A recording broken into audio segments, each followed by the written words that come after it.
저는 중학교 1학년부터 이 교회를 다녔습니다. 물론 이 건물은 아니었습니다.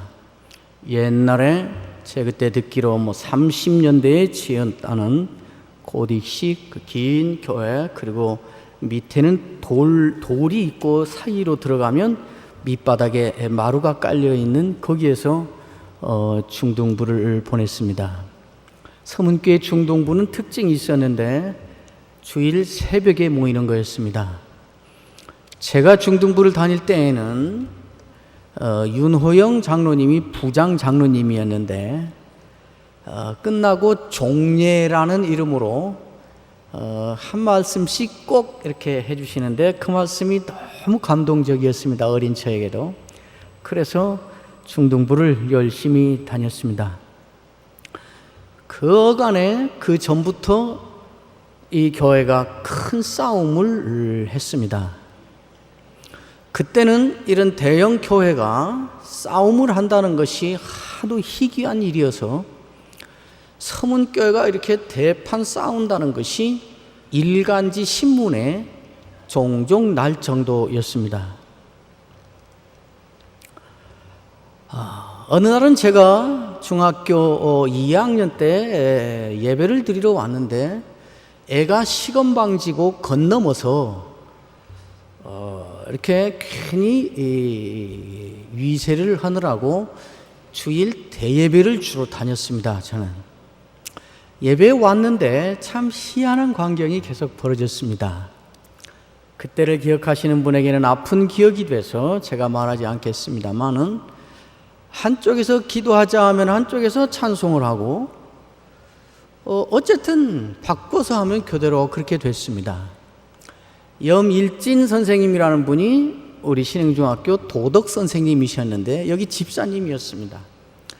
이런 모습을 중학생 꼬마 제자가 보는 것이 너무 안 되어 보였던지 저에게 오셔서 야 오늘은 그냥 가거라 그러시더라고요. 그래서 일어나서 갔습니다. 그때 제가 살고 있던 집이 저 해성고등학교 앞에 있는 태평동 거기에 있었습니다. 이쪽 뚝방길을 따라 그 뚝방길을 걸어서 가면서 가는 내내 혼자 서러움에 겨워서 울며 갔습니다. 왜 울었는지는 모르겠지만 하여튼 기억이 생생합니다. 울며 갔습니다. 그 후에 우리는 4년 동안 담임 목사님이 없었습니다. 이쪽에 본당이 있고 그 옆에 목사님 사택이 있었습니다. 목사님 사택에는 쥐가 다녔습니다. 어떻게 아는가? 알지요. 제가 고등부에 들어가니까 신흥학교에서 물리를 가르치시던 최낙희 선생님이라는 분이 계셨습니다. 그 후에 미국 가셨는데 최근에 들으니까 한국에 다시 와 계신다는데 어디 계시는지 아시는 분 있으면 저에게 좀 가르쳐 주세요. 제가 꼭 찾아보고 싶습니다. 그 선생님이 우리 고등부 아이 80명을 데리고 주일 새벽마다 그 목사님 사택으로 모아놓고 폐허와 같은 그곳에서 성경을 가르치셨습니다. 그때 거기에 쥐가 지나가고 하는 것을 보아서 제가 사택에 쥐가 다녔다는 것을 알지요. 어쨌든 우리는 4년 동안 담임 목사님이 없이 교회를 다녔습니다. 중학교는 제가 신흥중학교를 다니고 고등학교는 전주고등학교를 다녔는데 그때는 학생들이 쉬는 시간이나 무슨 기회 있으면 또 노는 시간에 둘레둘레 둘러앉아서 자기 교회 이야기를 하는 것이 예사로 있는 일이었습니다. 충북교회 다니는 애들, 동북교회 다니는 애들, 성결교회 다니는 아들, 태평성결교회 다니는 아들, 성암교회 다니는 아들, 다 생각나네요 지금 교회 이름들이. 저는 어디에도 낄 수가 없었습니다. 담임 목사가 없는 교회 다니니까 교회를 대놓고 이야기를 할 수가 없었습니다. 고등학교 2학년 되던 어느 날 주일에 와보니 담임 목사님이 오셨습니다. 담임 목사님 오셨다고 첫 인사를 하면서 가족들을 나와라고 다 나오시오. 그러더니 가족들 사모님이랑 나와서 인사를 시키는 것을 보았습니다. 그거를 보면서 그날 제 가슴에 나도 모르게 이제 우리도 아버지가 있다, 이런 생각이 들었습니다.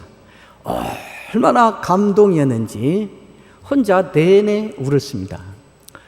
어른이 되고 목사가 되고 신학자가 되어서 제가 이것저것에 글을 쓰고 책을 내게 됐습니다. 거기에 제가 두세 번 목자 없는 서름이라는 제목으로 글을 쓴 적이 있습니다. 그때 그 이야기입니다. 그리고 이제 저는 고등학교를 했고 대학부 때 임원이 돼서 열심히 했습니다. 그때 지금도 있는지 헤어지고 지금 뭐 한 30년 이상 못 봤습니다만은 원광대학 교수로 갔다고 들었는데 장준철, 장순열 뭐 우리 몇 사람이 거의 교회에서 철야를 하다시피 지내고 아침에 일어나서 콩나물국밥 300집 가서 먹고 미온탑 있는 데 가다가 시청 화장실에 들어가서 얼른 세수하고 길 건너가 스쿨버스 타고 학교로 가곤 그렇게 했습니다. 대학교 4학년 때 저는 목회자로 나를 부르신다는 소명을 받고 신학교를 가기 위해서 전주를 떠나면서 이제 우리 교회도 떠나게 됐습니다. 그리고 세월이 흘러 저는 이제 멀리 있는 사람이니까 이렇게 외지에 나가 있는 사람으로 살았고 그랬습니다. 그리고 이 말을 하는 것이 여러분에 대한 예의가 될지 안 될지 모르겠습니다만은 수년 전 어느 날 우리 교회가 다시 30년 전 그때로 돌아가 버리게 생겼구나 하는 충격적인 얘기를 듣게 됐고 그것이 큰 아픔이 됐습니다. 저는 어떤 점에서 제가 자란 모교회가 한편으로는 매우 서운합니다. 그러나 이 경사스러운 날 잔치를 하고 춤을 추고 노래를 부르고 얼싸나고 기뻐해야 될 이 좋은 날에 와서 덕담을 하고 축복을 하고 아름다운 추억을 나눠야 되는 이 날에 왜 말하기 싫은 우리의 아픔과 상처를 다시 찔러서 이 잔치에 죄를 뿌리는가? 여러분이 저에게 서운하실는지 모르겠습니다. 그러나 그것이 아닙니다. 제가 말하고자 하는 것은 이 교회는 어디를 통하여 여기까지 왔는가?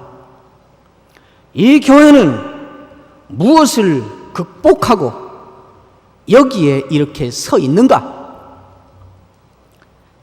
지난 아픔이 어떻게 실력이 되고 지난 실수가 어떻게 능력이 되는가 하는 것을 확인하는 자리가 되었으면 하는 마음으로 우리가 겪었던 아픔, 우리가 범했던 실수를 제 어린 시절의 경험과 그때의 느낌을 가지고 한번 말해보고자 하는 것일 뿐입니다. 서운해하지 마시고 아파하지 마시고 저에게 배신감을 느끼지 마시고 우리가 무엇을 극복하고 오늘 여기에 있는가? 우리는 어떤 상처를 딛고 여기에 와 있는 사람들인가? 우리는 어떤 역사를 통과하여 지금 여기에 있는 것인가? 역사에서 배우지 않는 사람은 매우 잘못된 사람이고 성경적인 용어로 말하면 역사에서 배우지 않는 사람은 악한 사람입니다.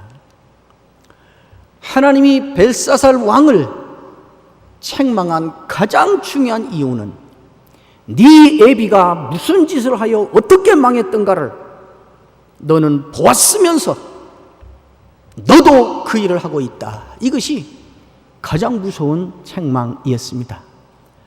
우리는 아픔을, 지난 실수를 실력으로 만들고 능력으로 만들자고 하는 말입니다.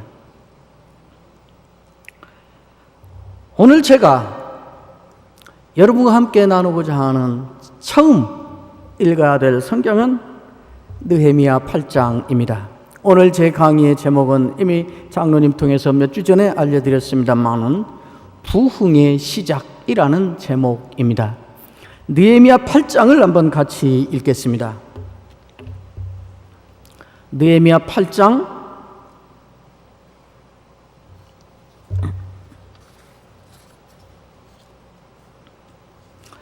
제가 조금 빠른 속도로 12절까지 한번 읽겠습니다. 성경을 가지고 오시지 않았으면 귀를 쫑긋해서 들으시면 되겠고요. 방송실에서 혹시 비춰줄 수 있으면 비춰주면 매우 친절해서 감사하겠고요. 이스라엘 자손이 자기들의 성읍에 거주하였더니 일곱째 달에 이르러 모든 백성이 일제히 수문 앞 광장에 모여 학사 에스라에게 여호와께서 이스라엘에게 명령하신 모세 율법책을 가져오기를 청하매, 일곱째 달 초하루에 제사장 에스라가 율법책을 가지고 회중 앞 곧 남자나 여자나 알아들을 만한 모든 사람 앞에 이르러 수문 앞 광장에서 새벽부터 정오까지 남자나 여자나 알아들을 만한 모든 사람 앞에서 읽음에 뭇 백성이 그 율법책에 귀를 기울였는데, 그때에 학사 에스라가 특별히 지은 나무 강단에 서고 그의 곁 오른쪽에 선자는 마띠다와 스마와 아나야와 우리아와 힐가야와 마세야요, 그의 왼쪽에 선자는 부다야와 미사엘과 말기야와 하숨과 하스바따나와 스가라와 무슬람이라. 에스라가 모든 백성 위에 서서 그들 목전에 책을 펴니 책을 펼 때에 모든 백성이 일어서니라. 에스라가 위대하신 하나님 여호와를 송축하며 모든 백성이 손을 들고 아멘 아멘 하고 응답하고 몸을 굽혀 얼굴을 땅에 대고 여호와께 경배하니라. 예수아와 바니와 세레바와 야인과 악굽과 스바데와 호디아와 마세야와 그라다와 아사랴와 요사밧과 하난과 블라야와 레위 사람들은 백성이 제자리에 서 있는 동안 그들에게 율법을 깨닫게 하였는데, 하나님의 율법책을 낭독하고 그 뜻을 해석하여 백성의 그 낭독하는 것을 다 깨닫게 하니 백성이 율법의 말씀을 듣고 다 우는지라. 총독 느헤미야와 제사장 겸 학사 에스라와 백성을 가르치는 레위 사람들이 모든 백성에게 이르기를, 오늘은 너희 하나님 여호와의 성일이니 슬퍼하지 말며 울지 말라 하고, 느헤미야가 또 그들에게 이르기를, 너희는 가서 살찐 것을 먹고 단 것을 마시되 준비하지 못한 자에게는 나누어 주라. 이날은 우리 주의 성일이니 근심하지 말라. 여호와로 인하여 기뻐하는 것이 너희의 힘이니라 하고, 레위 사람들도 모든 백성을 정숙하게 하여 이르기를, 오늘은 성일이니 마땅히 조용하고 근심하지 말라 하니, 모든 백성이 곧 가서 먹고 마시며 나누어 주고 크게 즐거워하니, 이는 그들이 그 읽어 들려준 말을 밝히 알미니라. 매우 긴 말이지만은 내용은 매우 간단하고 매우 선명한 장면입니다. 느헤미야가 3차 바빌론 포로에서 우여곡절 끝에 돌아오게 됐습니다. 들어와서 한 일은 성벽을 재건하는 것이었습니다. 회파되고 불타버린 성벽을 다시 재건하는 것이었습니다. 52일 만에 성벽을 재건했습니다. 모든 국민들이 힘을 합하여 다 각각 맡은 일을 하면서 성벽을 재건해 놓았습니다. 그것이 느헤미야 1장에서 7장까지 있는 긴 이야기입니다. 말하자면 눈에 보이는 가시적인 회복의 상징으로 성벽을 재건한 것입니다. 요즘 쉬운 말로 말하면 하드웨어를 복구해서 제대로 다 갖추어 놓은 것입니다. 그리고 이제 8절에 이르면 내면적인 소프트웨어를 이제 갖추기 시작하는 것입니다. 그게 8장 1절부터 시작되는 말입니다. 이스라엘 백성이 큰 광장에 모였습니다. 여자, 남자, 어린아이, 어른 할 것 없이 말귀를 알아들을 수 있는 사람은 남녀노소를 묵론하고 다 모였습니다. 그리고 특설 강단을 만들었습니다.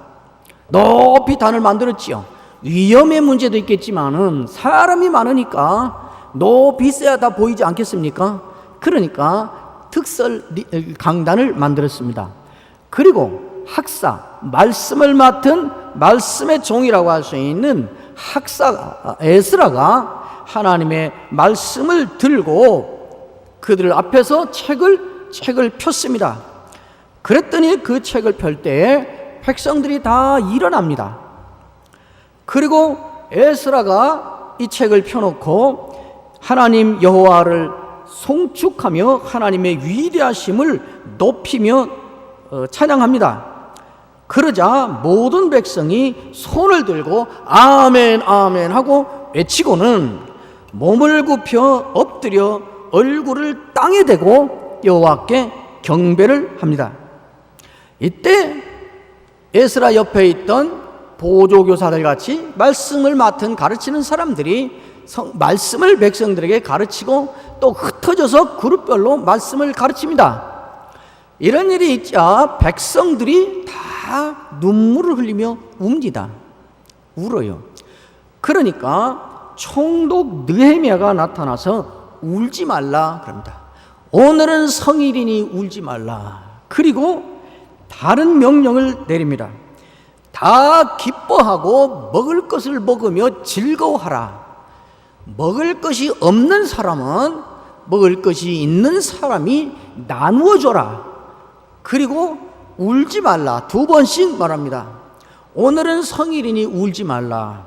그리고 다 먹고 마시고 즐거워해라. 이 즐거움에 참여할 먹을 것이 없는 사람이 너희 가운데 있으면 있는 사람이 나누어 줘라. 그래서 결론이 어떻게 났는가? 12절에 모든 백성이 곧 가서 먹고 마시며 나누어 주고 크게 즐거워하였다. 이렇게 말하고 있습니다. 이것이 성벽 재건을 끝낸 이스라엘의 드디어 시작되는 영적 부흥의 시작입니다. 영적 부흥은 이렇게 해서 시작되는 것이라고 그림으로 보여주고 있는 것입니다. 이 일이 어떻게 해서 일어나게 되는가? 어떻게 이런 기가 막힌 감동적이고 극적인 일이 온 백성 차원에서 일어나는 일이 어떻게 해서 가능하게 되었는가? 시발점이 여기에 있습니다. 8장 1절입니다. 이스라엘 자손이 자기들의 성읍에 거주하였더니 7째 달에 이르러 모든 백성이 일제히 수문 앞 광장에 모여 학사 에스라에게 여호와께서 이스라엘에게 명령하신 모세의 율법책, 곧 요즘 말로 하면 하나님의 말씀을 가져오기를 청하였다. 그렇습니다. 백성들이 하나님의 말씀, 모세를 통하여 주신 율법, 하나님의 말씀을 가져와 달라고 학사 에스라에게 요청을 하였습니다. 그래서 시작된 거였습니다. 그래서 부흥이 시작된 것입니다. 이스라엘 백성 그 긴 포로 생활과 그 큰 압제와 그 큰 서러움, 바벨론의 여러 강변에서 우리가 울었다 그러잖아요. 서러움과 슬픔의 통곡 소리를 한 시절이 있었습니다. 악기를 나무에 걸어버리고 지냈던 그 시절이 지나고 이제 돌아오고 것입니다. 힘을 다해서 성벽을 재건하였습니다. 다시 모아놓은 것입니다. 그리고 이제 이 역사의 부흥의 역사가 시작되는 것입니다. 부흥의 역사가 시작되는 장면을 보여주면서 중요하게 등장하는 3가지 핵심 단어가 여기에 등장합니다. 가장 중요한 것이 무엇인가? 말씀입니다. 성경 말씀입니다. 여기는 계속 말씀을 강조하고 있습니다. 그 말씀도 어떤 사람이 주도적으로 해서 집어넣는 캠페인을 벌리는 것이 아니고, 가만히 보시면 이 말씀들에 대하여 백성들이 어떻게 했는가라는 모습으로 계속 강조되고 있습니다. 1절에 보면 백성들이 말씀 가져오기를 청하였다, 그렇게 말하고 있습니다. 그 다음에 그래서 3절에 보면 모든 사람 앞에서 모두가 알아들을 말로 읽었다 그렇게 됐고요. 3절 끝에 보면 백성이 귀를 기울였다 그럽니다. 말씀을 가져와 달라고 백성이 요청을 하였고, 그래서 그걸 가져와서 읽으니까 백성들이 율법책에 귀를 기울였다 그렇게 표현하고 있습니다. 5절에 보면 에스라가 모든 백성 위에 서서 그들의 목전에 책을 펴니, 책을 펼 때에 모든 백성이 그 말씀 앞에서 일어섰다 그렇게 말합니다. 계속 백성이 말씀에 대하여 어떻게 하는가를 강조하고 있는 것입니다. 6절에 보면 이들이 말씀에 대하여 아멘 아멘 하고 몸을 굽혀 얼굴을 땅에 대고 여호와께 경배했다 그럽니다. 그 다음에 7절과 8절은 이러한 백성에 대하여 지도자는 어떻게 했는가를 설명하는데, 지도자가 한 일도 말씀에 집중이 되어 있습니다. 7절에 보면 그들에게 율법을 깨닫게 하였다 그랬습니다. 8절에는 해석하여 그 뜻을 해석하여 백성에게 그 낭독하는 것을 깨닫게 하였다 그럽니다. 12절에 보면 이들이 다 울고 그 다음에 잔치하고 이렇게 하는 축제를 하는데, 이 축제하고 울고 그 다음에 그치고 축제하는 것의 근본적인 원동력이 무엇이었는가를 12절에 말합니다. 이는 그들이 그 읽어 들려준 말을 밝히 알미라 그랬습니다. 부흥의 시작은 어떻게 되는가? 말씀으로부터 시작된다 이 말입니다. 백성은 말씀을 사모해야 되고, 말씀으로 돌아가야 되고, 말씀을 듣고 반응해야 되고, 말씀에 귀를 기울여야 되고, 말씀 앞에서 일어나고 엎드려야 되고, 말씀에 대하여 아멘 아멘 하고 외쳐야 되고, 말씀을 깨닫는 것이 기쁨의 이유가 되어야 되고, 말씀을 깨닫는 것이 서로 즐거워하고 나누어주는 것의 이유가 되어야 되는 것입니다. 도덕심의 발흥으로 나누어주는 것이 아니고 말씀을 깨닫는 것입니다. 지도자들은 어떻게 하면 이 백성이 말씀을 깨닫게 할 수 있을까? 어떻게 하면 이 교인들이 말씀을 알아듣게 할까? 여기에 모든 말씀을 가르치는 사람이나 말씀을 듣는 사람이나 모든 관심과 반응이 여기에 집중되어야 그것이 부흥의 시작이라고 말하는 것입니다. 오늘날 한국교회가 가장 뼛속 깊이 들어야 될 말씀이 바로 이것입니다. 한국교회는 말씀으로 돌아가야 살 길이 열리는 것입니다. 잠시 후에 제가 그 이야기를 더 하겠습니다. 그 다음에 오늘 이 첫 장면, 부흥의 시작을 보여주는 이 첫 장면에 중요하게 등장하는 것이 저들이 우는지라. 이들의 울음이 그 뒤에 일어나는 사건과 연결시켜서 보면 이것은 그냥 감성적인 회포에 쌓인 옛날 서름의 시절이 생각나서 그냥 울컥해서 우는 울음이 아닌 것이 분명합니다. 이건 회개의 눈물인 것이 분명해 보입니다. 뒤에 보면 회개 운동이 크게 일어나기 때문에 그렇습니다. 부흥의 시작은 어디로부터 오는가? 회개로부터 오는 것입니다. 착각하지 마십시오. 우리의 회개가 부흥을 만들어내지는 않습니다. 부흥은 왜 오는지 모릅니다. 많은 사람들이 회개를 하면 부흥이 온다, 우리가 회개해서 부흥을 이루자, 부흥을 만들자 그러는데, 부흥은 회개해서 우리가 만들어내는 사람의 생산품이 아니고 하나님이 주시는 것입니다. 부흥은 하나님이 일으키시는 것입니다. 그런데 희한하게도 우리는 설명할 수 없지만은 하나님이 부흥을 일으키기 시작하면 언제나 수반되어 오는 반응으로 따라 나오는 것이 있습니다. 하나님은 부흥을 일으키시고 하나님이 부흥을 일으켜준 그곳에 있는 사람들에게 언제나 따라오는 반응이 있는데 그것이 회개입니다. 이게 언제나 같이 오니까 우리는 착각을 해서 회개하면 부흥이 일어나, 그러니까 회개하자고, 회개해서 부흥을 일으키자고 이렇게 하는데 그렇지는 않습니다. 회개 운동을 대대적으로 했지만 부흥이 일어나지 않은 것이 교회 역사에 얼마든지 많이 있습니다. 그러니까 이들은 어쩌면 이 우는 것이 울어서 말씀을 사모하게 된 게 아니고, 말씀을 사모하고 말씀을 요청하고 말씀을 듣고 그 말씀을 깨닫고 말씀을 알아듣고 그 말씀 앞에서 일어나고 말씀에 대하여 아멘 아멘 화답하고 그 말씀이 가르쳐 주신 하나님 앞에 얼굴을 땅에 대고 엎드리고 그래서 하나님을 경배하고 그러고 나서 우는 것입니다. 말씀이 들어오며 이들에게 이미 부흥이 일어나고 시작되고 있는 것입니다. 학개서에 있는 말대로 하면 하나님께서 저들의 마음을 흥분시켰다 그럽니다. 하나님이 하시는 거죠. 어쨌든 그래서 부흥의 현장이 언제나 나타나는 현상이 회개입니다. 회개죠. 마지막 세 번째, 여기에 부흥의 시작과 관련해서 일어나는 매우 중요한 또 하나의 키가 있습니다. 그게 무엇인가? 공동체적인 축제입니다. 서로 먹을 것을 나누어 먹고 서로 즐거워하고 기뻐하고. 여러분, 우리가 선교사를 더 보내기 위해서 교회가 굶읍시다 그런 거 하지 마세요. 맛있게 먹으세요.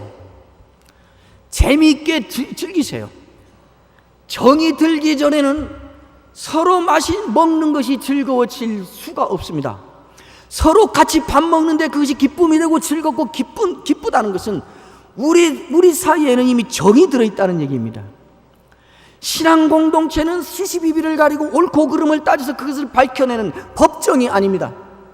여기는 재판소가 아니라고요. 여기는 온갖 약점들을 가진 사람들이 온갖 아픔과 슬픔과 서러움과 실패와 반역과 상처와 범죄의 전력을 가진 사람들이 그거 한번 어떻게 고쳐보자고, 그 문제 한번 어떻게 해결받아보자고 모여온 것입니다. 그러니까 너나 나 따질 거 없이 내놓을 거 없고 너나 나나 그것 갖고 보면 친해질 이유가 없는 것입니다. 이것은 공동체라는 것을 기억해야 됩니다. 신약과 구약과 신약을 막론하고 신앙은 언제나 신앙 공동체입니다. 예수님이 이루신 완성하신 구원 역사, 하나님이 이루신 구속사는 언제나 신앙 공동체를 향하여 있습니다. 하나님 나라를 향하여 있다 그 말이지요.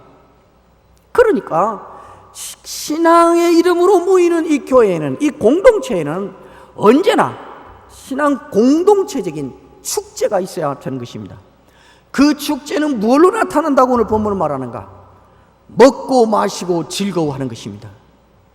먹을 것이 없는 사람은 있는 사람이 나누어 주는 것입니다. 내가 이런 죄 지었는데 하나님의 용서를 받고 구원받아서 하나님을 아버지라 부르는 특권을 가져서 감사합니다. 너무 감사합니다. 감격하는데 눈을 떠보니 앞에 있는 너도 그런 사람이네. 얼굴을 돌려보니 옆에 있는 너도 그 은혜 받은 사람이네. 예배에 나와서 하나님께 감사의 예배를 드리고 눈물을 흘리며 은혜 받고 있는데 눈을 뜨고 앞을 보니 이 사람도 그 은혜 받고 하나님이 너는 나한테 예배해도 되는 사람이야. 하나님의 허락 받고 나는 나왔는데 이 사람도 그 사람이네. 너도 그래, 너도 그래. 우리가 다 그런 사람이네. 여기에 신앙 공동체의 축제가 있는 것입니다. 먹고 마시고 기뻐하라. 이것이 무슨 먹기를 탐해서가 아니고 사치스러워서가 아니라 돈을 낭비하는 무리들이어서가 아니라 아까 그랬잖아요. 말씀을 깨닫고 보니까 우리가 누구인가? 우리는 어떤 은혜를 누리고 있는 사람들인가? 이 공동체는 한 예수 때문에, 한 십자가 때문에, 한 부활 때문에, 한 종말에 대한 소망 때문에 그거 하나 바라보고 여기에 모였다는 이것이 얼마나 기가 막힌 일인가? 이거를 깨닫고 보니까 괜찮은 거예요. 나는 음식이 짭짤해야 맛있는데 저 구역이 식사 당번만 하면 늘 싱겁게 만들어갖고 음식 맛이 없게 만든다니까 저것들을 그냥 그럴 필요가 없게 되는 것이에요. 어쩌면 이렇게 역사가 오래된 교회, 어쩌면 상처가 많은 이런 교회, 지나온 날 아픔들이 각각 가슴에 있는 이런 교회일수록 공동체의 즐거움을 나누는, 거기 가봐야 옛날 생각나고 속상하니까 안 가. 아직 주의 은혜 안에 안 들어와 있을지 모릅니다.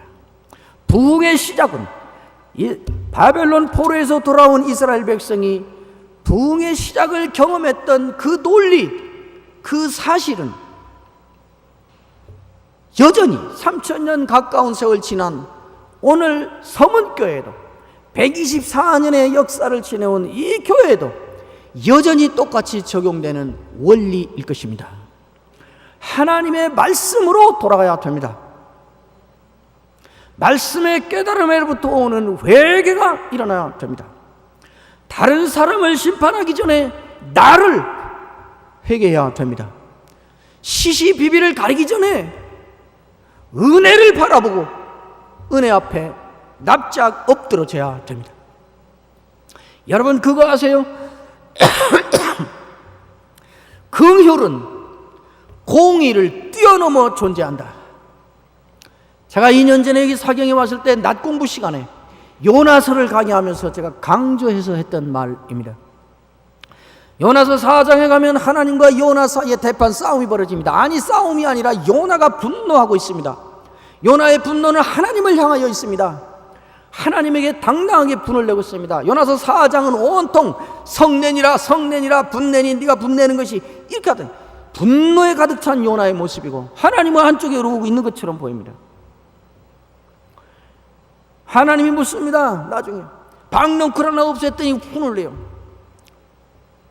네가 그렇게 분내는 것이 옳으냐니까 내가 이 자리에서 죽을지라도 분내는 것이 맞지요. 하나님이 분을 냅니다. 요나의 분노는 그것이었습니다. 하나님은 공의의 하나님이니까 저렇게 40일 후에 심판해야 될 만큼 악하다고 하나님도 인정하지 않습니까? 그러면 니느웨를 멸망시켜야 하나님이 공의로운 하나님이라는 게 드러나지 않겠습니까? 그러니 니느웨를 심판하시고 하나님이 되십시오, 이거였습니다. 하나님을 비웃으며 내 이럴 줄 알았어요. 그래서 내가 도망갔던 거라고요. 당신은 인자가 크신 분이잖아요. 정죄하지 않는 분이시잖아요. 화를 더디 내시는 분이잖아요. 근데 그런 줄 알고 갔어요. 계속 화를 냅니다. 요나의 분노의 핵심은 이것입니다. 하나님, 왜 내 말에 불순종하는 거예요? 내 말을 들으시라고요. 하나님을 명령하고 있습니다. 내 말에 순종함으로 하나님이 되시라고요. 어떤 하나님? 공의의 하나님. 요나는 자기가 가지고 있는 신학의 한 부분, 하나님은 그 속성이 공의로우신 분이다. 하나님은 공의 하나님이라는 이 하나를 딱 떼다가 그걸로 하나님을 몰아붙이며 명령하고 있는 것입니다. 마지막에 하나님이 요나의 한 질문이 이것입니다. 야, 네가 그 박넝쿨, 제가 이야기 이렇게 좀 생략하고 비약해서 해도 지금 이 안에 무슨 얘기가 이어서 여기 오는지 아시지요? 다. 그래도 120년이나 역사가 된 교회 다니면 이 정도는 다 아셔야죠. 그죠? 야, 네가 내가 벌레 물려서 말라 죽게 한 저 박넝쿨 그거 없어졌다고 또 화를 이렇게 내는데 그 박넝쿨 네가 심었냐? 네가 물 줬냐? 네가 키웠냐? 그 박넝쿨에도 한 거 아무것도 없잖아. 그러니까 그거 없어진다 한들 너 손해보는 거 없잖아. 네가 씨를 심었다면 그거 죽어버리면 씨값 너 손해지. 근데 심었냐? 물 줬냐? 키웠냐? 그러니까 박넝쿨 없어져도 너 손해보는 거 아무것도 없잖아. 그런데도 네가 박넝쿨 하나 없어진 것을 그렇게 아까워하고 있는데 저 니느웨는 내가 지은 인간, 내가 본문에 이 말은 없습니다만 이게 거기 들어있는 것입니다. 내가 지은 인간, 내가 만드는, 내가 내 형상을 주어서 만든 인간. 그런데 좌우를 무엇이 옳고 무엇이 그른지, 어디로 가야 살고 어디로 가야 죽는지를 분별을 하지 못해서 죽어가는 인간이 14만 명이나 되고, 넝쿨 하나가 아니라 살아서 움직이는 생명체인 짐승도 수가 없이 많은데 내가 그것을 아까워하는 것이 잘못이란 말이냐? 그리고 요나스가 끝납니다. 이게 무슨 말인가?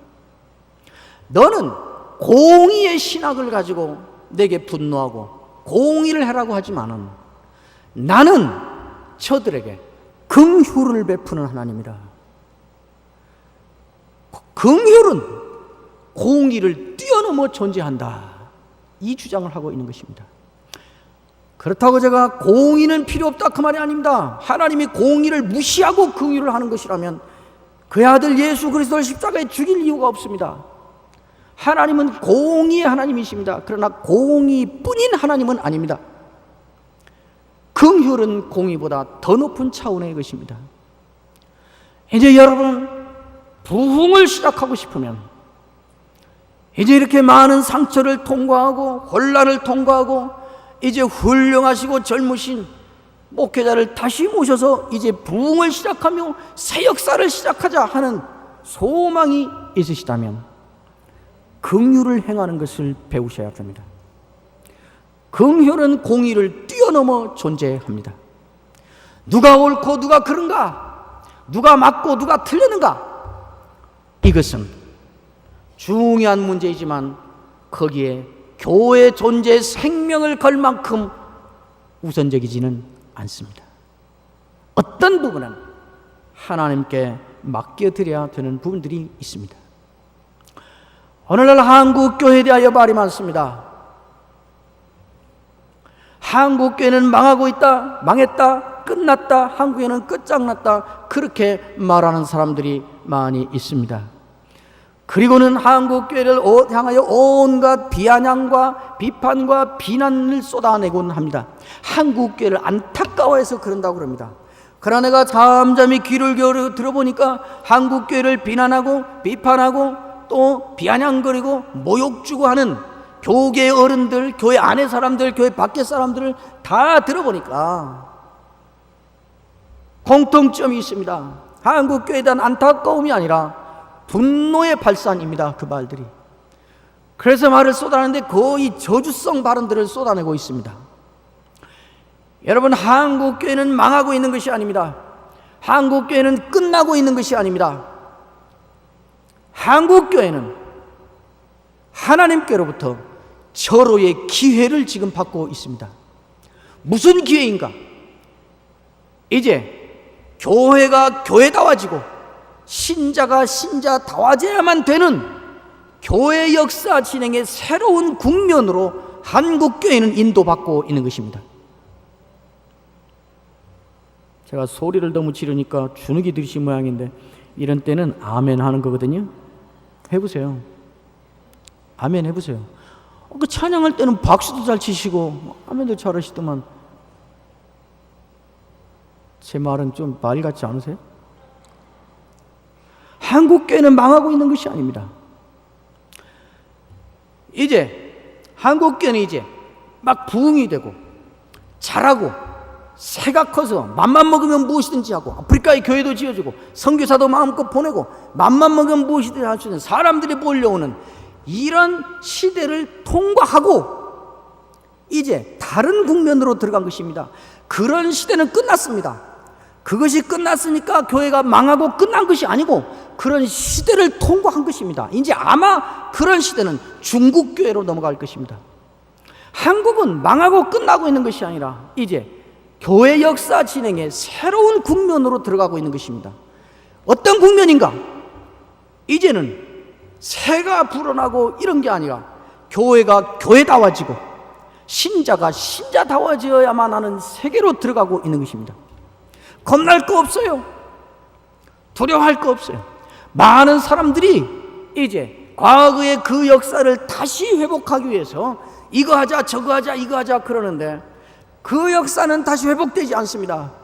우리는 한 세월 이 사회로부터 무시당하고 정부로부터 이제 인정 못 받아. 아무리 그전에는 말만 해도 척척 해주던 거 이제는 들은 채도 안 하고, 이제는 가난해지고 약해지고, 이런 시절을, 이런 역사를 한국교회는 한 시대 통과해야 됩니다. 이걸 빨리 변하기 위해서 옛날 그 시대를 빨리 회복하자, 그런 일은 없습니다. 그거 하기 위해서 온갖 일들을 하고 있습니다. 이거 하자, 저거 하자, 저거 하자, 저거 하자.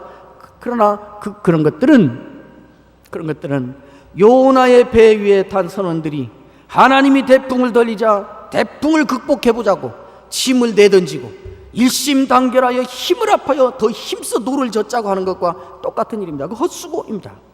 하나님이 던져놓은 태풍을 힘써 노젓는다고 막을 수 있겠습니까? 하나님이 던져놓은 태풍이 풍랑이 노을지는 그 현장에서 살아가는 것입니다. 한국교회는 그렇게 갈 것입니다. 여기에 소망이 있습니다. 무엇으로 이 일을 할 것인가? 말씀입니다. 기본으로 돌아가는 것입니다. 기본으로 돌아간다는 말이 무슨 말이에요? 하나님에게로 돌아간다는 것입니다. 하나님에게로 돌아간다는 말을 실천하려고 할 때 구체적인 게 뭘까요? 말씀으로 돌아가는 것입니다. 한국교회는 이제 말씀으로 돌아가야 되는 것입니다. 부흥기에는 사람들이 교회로 몰려옵니다. 부흥기에는 맨바닥에 가만히 깔고 천막을 쳐도 사람들이 몰려 들어옵니다. 이 대목에 교인들이, 교회 지도자들이 속아 넘어갑니다. 사람들이 몰려오니까 건물을 더 크게 짓고 멋있게 짓고 프로그램을 많이 하고 행사들을 많이 하게 됩니다. 사람이 몰려옵니다. 그러니까 속아 넘어갑니다. 아, 건물을 이렇게 크게 잘 지으니까, 이런 프로그램을 하니까, 이런 행사를 하니까 사람들이 오는구나. 이 프로그램들이, 이 행사들이 사람들을 교회로 끌고 오는 것처럼 속게 됩니다. 그러나 그것 때문에 온 것이 아닙니다. 부흥기여서 온 것입니다. 이렇게 행사와 프로그램과 속아서 이것들에 힘쓰는 동안 어떤 일이 반드시 일어나는가? 강단과 교인들의 생활은 점점 말씀에서 멀어져 가게 됩니다. 그래서 어느 세월에 교회 강단은 하나님이 침묵하는 곳이 되고 교인들의 생활은 하나님 없는 생활이 되어버립니다.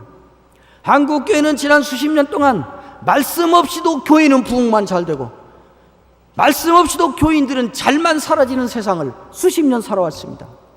지금 우리는 그리고 그것을 복받았다고 한국교회에 받은 복을 보라고 온 세계를 향하여 간증하고 선전하고 자랑하면서 지내왔습니다. 지금 와서 돌아보니까 그것은 복이 아니라 재앙이었다는 것을 지금 우리는 확인하고 있는 것입니다. 말씀이 없는 것입니다. 희한한 일이 있습니다. 부흥기가 되면 그렇게 가는데 쇠퇴기가 반드시 옵니다. 한국은 지금 쇠퇴기에 들어가고 있는 것입니다. 쇠퇴기에 가면 희한한 역설적인 일이 일어납니다. 교인들이 자기들도 모르는 사이에 거의 본능적으로 하나님의 말씀을 듣고 싶은 욕구가 생기게 됩니다. 쇠퇴기에 들어가는데 교회가 이렇게 약해지고 있는데 말씀이 최고예요. 말씀을 들어야 돼요. 말씀이 우리의 복이에요. 말씀대로 살아야 돼요. 말씀을 지키면 능력을 받아요. 이렇게 말하면 다 비아냥거리야 맞잖아요. 교회가 이 지경인데 말씀 좋아하네. 말씀이 그렇게 능력인데 이 모양이냐? 이렇게 나와야 맞는데 희한해요. 누가 가르치지 않았는데 쇠퇴기에 들어가면 교인들이 말씀을 듣고 싶은 욕구가 본능적으로 생겨요. 아마 여러분 주위에서 이미 많이 보실 것이고 저는 수없이 보고 있습니다. 지금까지 은혜 받고 잘 들은 설교는데 못 듣겠대요. 8개월 전부터 심각한 위기래요. 장로님 한 분이. 왜 그러냐고 그랬더니 강단에서 성경 말씀을 말하지 않는데요. 그럼 가만히 들어보니까 그 목사님이 성경 말씀을 잘 설교해왔는데 8개월 전부터 갑자기 성경 말씀을 말하고 다른 걸 한 게 아니고 그분은 평생 해오던 거 하는 거예요. 계속 똑같이. 근데 듣는 분이 하나님의 말씀이 듣고 싶다. 이런 일들이 수없이 일어나고 있습니다. 제가 강조하고자 하는 말은 이것입니다. 말씀으로 돌아가야 됩니다. 이 124년을 맞으면서 또 역사는 계속 오겠지요. 이런 교회 이제 부흥이 시작되려면 어떻게 해야 되는가? 온 교인들이 관심이 말씀으로 가야 됩니다. 교회가 말씀을 집중으로 뭉쳐야 됩니다. 그리고 말씀을 깨닫는 바를 따라 우는 운동이 있어야 됩니다. 그리고 울음을 그치고 서로 이 공동체에 있는 것에, 이 공동체에서 말씀을 듣는 것에 대한 기쁨과 감사가 있어야 됩니다. 이 기쁨과 감사와 즐거움에 참여할 수 없는 어떤 사정을 가진 사람들이 있습니다. 느헤미야에서는 먹을 것을 가지고 말했지만은 그것은 다소 적용적으로도 해석할 수 있습니다. 어떤 사람은 이것에서 부활이 믿어지지 않아서 이 즐거움과 감사에 참여할 수 없는 사람이 있습니다. 믿지 않는 것, 왜 그런 것 갖고 상처를 받아? 왜 예수를 그렇게 오래 믿었으면서도 이런 일도 못해? 왜 직분이 그러면서 새벽기도 안 나와? 이러지 말고, 어떤 사람은 체질이 약해서 그 기쁨에 참여할 수는 없는 사람이 있고, 어떤 사람은 과거의 전력 때문에, 어떤 사람은 돈이 없어서, 어떤 사람은 먹을 것이 없어서, 어떤 사람은 이전에 이 교회에 자기가 범한 실수 때문에, 어떤 사람은 이런 일로, 어떤 사람은 자식 때문에 부끄러워서, 어떤 사람은 여러 이유들로 기쁨과 즐거움과 신앙 공동체의 기쁨에 참여할 수 없는 사람들이 있습니다. 여전히 저 구석에서 혼자 울고 앉아 있어야 할 사람들이 있습니다. 나누어 주는 것입니다. 나누어 줘. 부활에 안 믿어줘? 괜찮아. 당신 믿어질 때까지 우리가 대신 믿어줄게. 그런 것이죠. 과거의 교회에 끼친 피해 때문에, 교회에 범한 실수 때문에 괜찮아. 우리가 다 실수한 것인데 같이 가자고. 이렇게 해서 나누어 주는 것입니다. 먹을 것이 있는 사람이 나누어 주는 것입니다. 그 실수를 안 한 사람이 그 실수를 품는 것입니다. 다른 사람의, 자기 자신을 돌아볼 뿐더러 다른 사람들을 돌아보라. 자기의 직분, 자기의 역할을 잘 하는 것입니다. 그러나 어떤 이유로든지 자기 일을 지금 할 수 없는 사람이 있습니다. 여러분, 예수 믿다 보면 시험 들 때 있습니다. 괜히 밑도 끝도 없이 목에 이따끈 다 때려치고 싶을 때가 한두 번이 아닙니다. 왜 그래? 몰라? 그냥 그런 생각이 들어. 모르고 그냥 생각이 들었는데 이유를 자꾸 물으면 어떻게 대답하라는 것이에요? 이유를 묻지 말고, 마음이 아프다 그러면 아프구나. 시험 들었다 그러면 괴롭겠구나. 이렇게 하세요. 왜 시험 들어? 그깟 것이 왜 시험이요? 그럼 지금까지 한 건 다 거짓말이었단 말이야? 이따 소리 하지 말고. 기쁨과 즐거움에 참여할 수 없는 사람은 그것을 안 가진 사람이 대신 감싸준 것입니다. 팔이 부러졌는데 왜 목 빠지게 이걸 매달아요? 목이 무슨 책임이에요? 얘가 사고를 당해서 부러져서 팔의 역할을 못하니까 할 수 있게 될 때까지 목이 대신해서 얘도 지체로서 있게 해주는 것입니다. 자랑스러운 우리 교회입니다.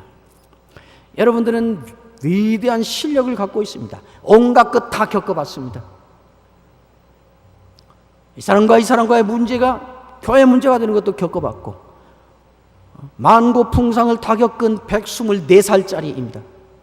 제가 살아보니까, 저도 나이가 이제 60대 중반입니다.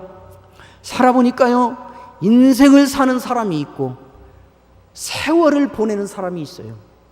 인생을 사는 사람이어야 됩니다. 인생을 사는 사람은 나이가 들어갈수록 연륜에서 오는 지혜가 있고 열매가 있어서 더 풍성해지고 더 어른스러워지고 더 너그러워집니다.